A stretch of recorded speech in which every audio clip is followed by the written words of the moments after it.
Good morning, friends, and welcome to another daily dose from your Covid Chaplain. And as we start this new week, as far as I'm concerned, Monday to me is the beginning of a new week, of a new theme for us. This week, we're going to cross over from 2020 into 2021. And that's kind of really significant, I think, in lots of ways, particularly because, to me, 2020 was the year of vision. And so as we wrap up and look back at 2020, the question that comes to my mind is, well, what did we see? And then the next question that comes up is, as we move into a new year, what's that going to be all about? And what surprises can we expect in a new year after all the stuff that sort of took us by surprise in this year that we're just wrapping up? So as I think about that, I recognize that vision or seeing has a lot to do with what we should be observing or thinking about at the end of 2020. So I want to call this today Seeing Clearly Day. Yep, seeing clearly, because I want us to reflect today on what did we see in this year that's just gone by, or did things get shown to us that we didn't see? Do we see things clearly when they're shown to us, or do we jump to conclusions and think we're seeing something when we are not? You know, people use the expression, seeing is believing, but goodness me, that's incredibly less relevant now than it was, say, half a century ago. With trick photography, with animation, CGI, all these sorts of things, you can see something with your eyes, but it can be completely fake. It can be completely fabricated. I mean, the average movie today, action movie, involves so many fantastical things, science fiction movies and so on, that are really amazing. I mean, stimulating to the eye, but it's nothing more than animation that's been created on a computer and put up on the screen for us. Photorealistic in a way that's really unbelievable. I guess people 100 years ago would have been thrilled to think they could enjoy something like that. We just sort of take it for granted. Oh, yeah, I didn't enjoy the movie so much. When millions upon millions of dollars have been spent on eye candy for us to sort of see the amazing vistas that they can create.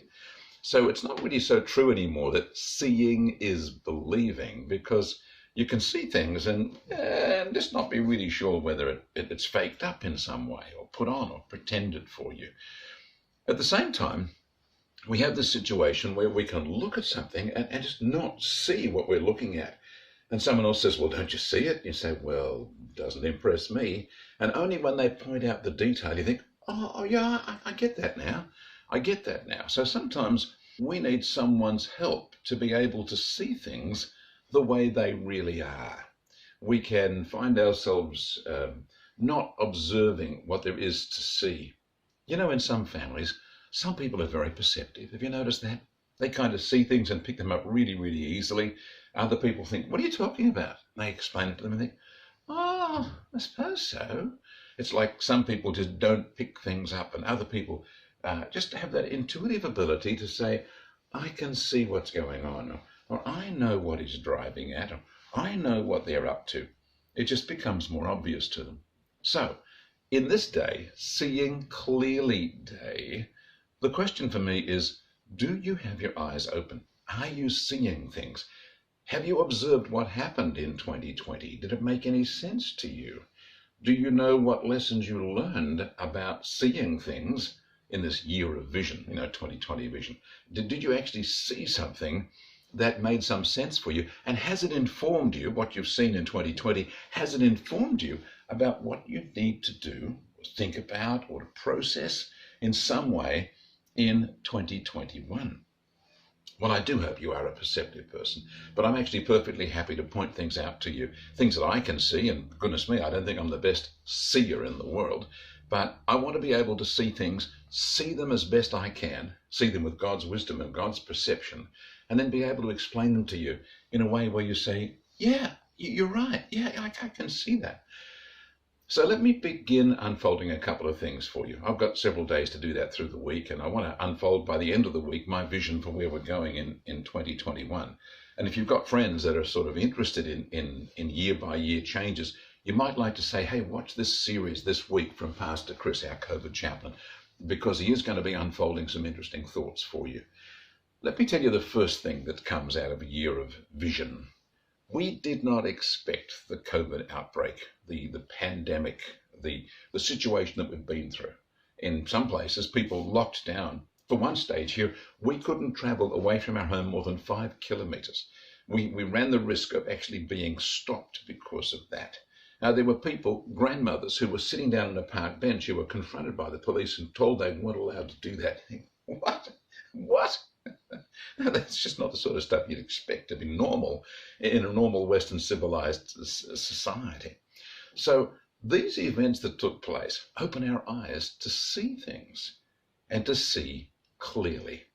So COVID actually was a way of opening up certain truths to us, certain observations to us. And maybe the very first one I can start with you today is this.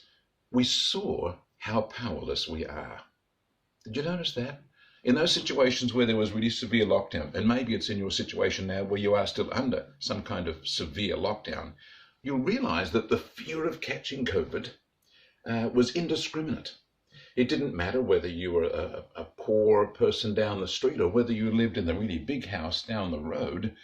You were both just as vulnerable to this killer disease, this pandemic. Goodness me, people were awake at night in fear in both the most humble houses and in the most expensive houses in your cities. And so too, we find that there was no power that people had over this thing. It was indiscriminate, and it reduced us all down to the same level in a very real way. It showed us that our money, our family name, the street that we lived in, how big and impressive our house was, all of those things that we might have thought meant something for us suddenly didn't mean anything at all. They couldn't buy us any greater security from anyone else. And when it came down to being locked down, not allowed out of our homes, or having to wear a face mask, or having to keep 1.5 meters distant from each other, or not being able to travel more than 5 kilometers from home, these different restrictions were put on everybody. It didn't matter saying, hey, I'm driving the most expensive vehicle in town. They say, sorry, you can't drive it any more than 5 kilometers. You can't go any further away from home than that, no matter what car you're driving. Well, I want you to know I live in the best street in this town. It didn't make any difference.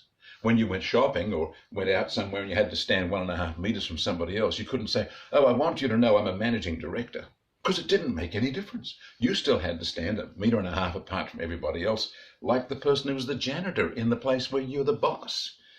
So it was a great leveler. But at the same time, it showed us how impotence, money, wasn't going to make any difference. Oh, a fancy title on your business card wasn't going to make any difference. Driving a fancy car and living in the biggest house in town wasn't going to make any difference. We actually saw our impotence, our powerlessness, our weakness, our humanity in a very clear way.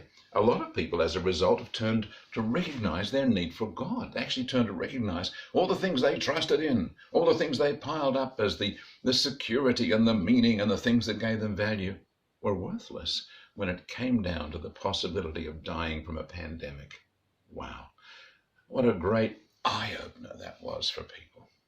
So here, friends, Seeing Clearly Day. Have you seen yourself more clearly this past year?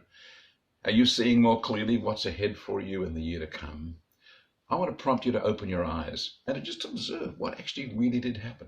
You know, we talked a few weeks ago, whenever it was, I know we've talked about it, about by their fruit you'll know them. Were you watching? Did you have your eyes open? Were you seeing clearly? Did you check out the fruit and see what there was to see? But as friends, there's these different things that pop up in our world, and we need to have our eyes open to see them. Friends, I want you to know that I believe 2021 is the most exciting year to look forward to. In fact, it's the beginning of a series of really exciting years. I'm really excited about what's happening. Now, I know there are people out there that are fearful and depressed and worried about what did become evident in 2020. Things they've seen about corruption in leadership and the world being under kind of globalist kind of agendas and things like that are pretty scary.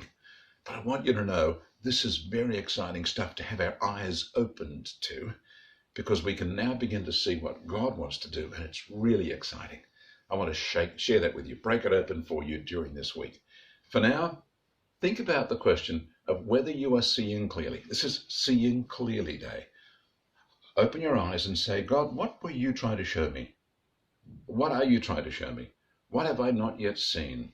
And let God bring to you perception, sight, because this is just the end now of 2020, the year of vision. Make sure you don't miss out on seeing clearly. And as you have that in your heart as a question before God, keep your eyes open through the day and rethink about the year that we've just had. May God be with you, and may God bless you.